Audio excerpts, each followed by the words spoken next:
It has homeless advocates on high alert now. At least 5, but possibly 6. All 6 of the victims may have been shot by the same person. The Coalition for the Homeless says the city could do more. And we are joined by Jacqueline Simone, the Coalition Policy Director. Good morning, Jacqueline. Thanks for being with us this morning. Good morning. Thank you for having me.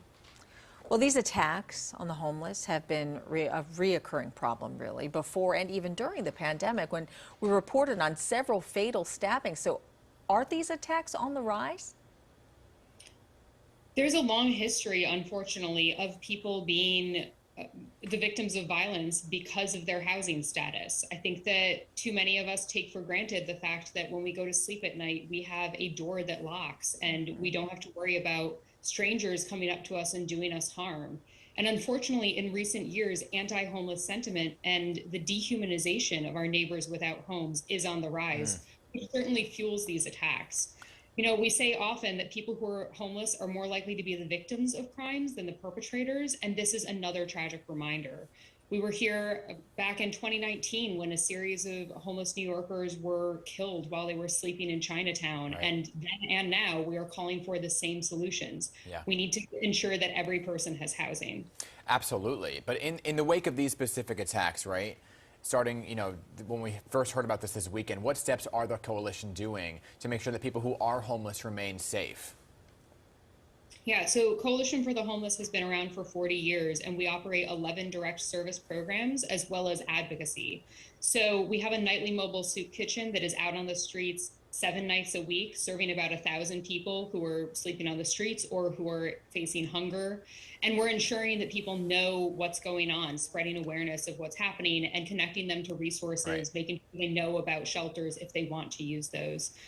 There's also many other groups who are contracted with the city to do outreach to people on the streets every night. And they're doing more robust outreach this weekend and this week to try to encourage people to come indoors. But the bottom line is that the options that are available to people often do not meet their needs. Right. And that's why people are sleeping on the streets in the first place. Yeah, how do you handle that situation when many of the homeless don't want to be put into a shelter?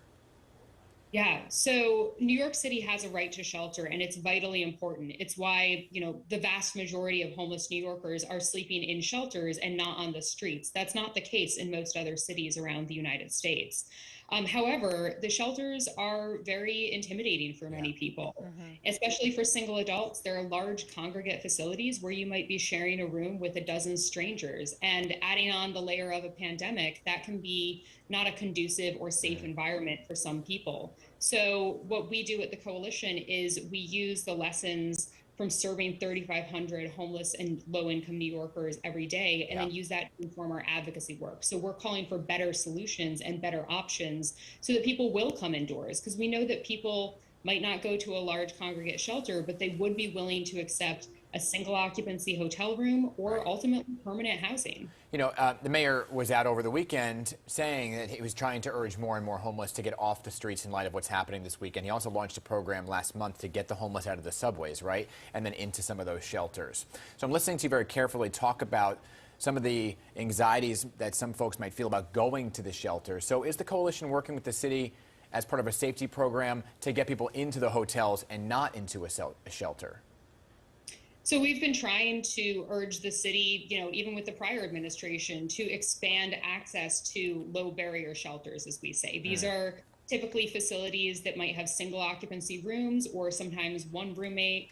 There's more privacy, there's more flexibility regarding curfews and sobriety requirements that can make people more skeptical of the larger congregate shelter system. Yeah. And it's been an uphill climb, frankly. I think that the prior administration and this administration have been instead doubling down on policing and trying to push people out of sight rather than address the root causes of why people are on the streets in the first place. And until the city gets serious about treating this like a crisis and dedicating enough permanent affordable housing and low barrier shelters so that every single person can come in off the streets, we're going to continue to see tragedies, and it's unacceptable. Can you explain exactly what low barrier shelters are? Yeah, so typically there's more flexibility regarding things like curfew. They tend to have a higher ratio of social services staff to residents. They have more privacy. There's, Okay. you know, if someone goes back out on the street for a night, they don't automatically lose their bed because we know it can be a challenging transition for people. And generally, they're just more human-centered and more of a home-like environment than what people might associate with the large dorm-style shelters Right. that many people have tried and felt did not meet their needs. Having said that, you know, the vast majority of homeless New Yorkers are in shelters on any given night. But when we're talking about the thousands of people who remain on the streets, we need to be thinking about other types of shelters that can really accommodate their needs. Well, Jacqueline, thank you so much for your time. We really appreciate what you do for the city. Thanks for your time this morning. Thank you so much.